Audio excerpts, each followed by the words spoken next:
I think the thing that's interesting is that joy involves a lot of discomfort. Like, in order to get to joy, and you can disagree with me, but my experience is in order to get to joy, I have to be willing to tolerate discomfort. I have to be willing to take the risk, make myself vulnerable, because if I stay in this place that feels safe and certain, it's not very joyful, and I can't get to the place that is alive. So the thing that I talk about a lot in my work is aliveness.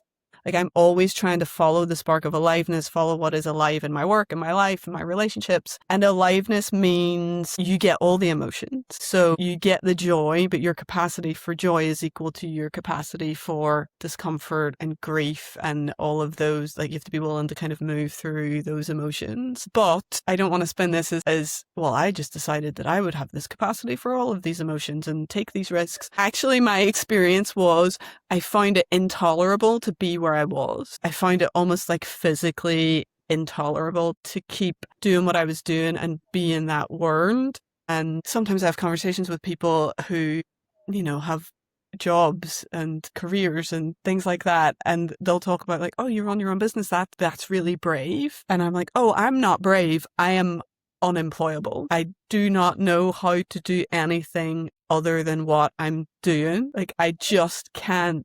I have so much admiration for your ability to, just go and show up at your job and do your thing. I find it like I just can't do it. I'm not built that way. I took those decisions out of a place of not quite desperation, but not a million miles away from it. Like, it just felt like I was not being alive in the way that I wanted to be. I totally identify and understand that. Like, for a long time, I thought there's a different sort of discomfort, right? That's the only thing I would distinguish. When you say to be able to do things that are uncomfortable or risky or whatever, there's a difference. And I know it clearly now because I've experienced it. But I used to think the discomfort and the risk that I needed to take was to make myself do things I didn't want to do. And that was also the environment that I was in, that I went straight into. Was here we do all the things that no one else wants to do because we want to be bigger, better than everyone else. And that requires, they only want to slice off 4 of their fingers. We're going for all 5, people. So let's go, right? Like, this is not the discomfort you're talking about. Complete denial of who you are as a human, self-abandonment, punishment is not what you're talking about. It's more like, I understand what you're saying, like when you got to the point where I almost physically couldn't do this anymore.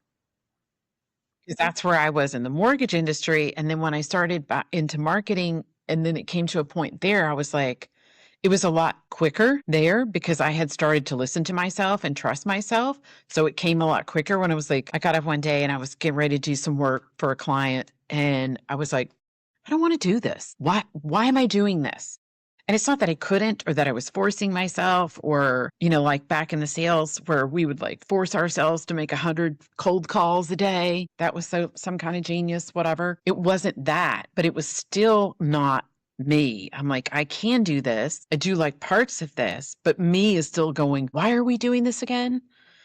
And I think that's where you find like can be that tipping point of I need to figure out the discomfort that I like. Because when I wanted to start this podcast, and I've talked about this here, the technology, that was my identity at the time, right?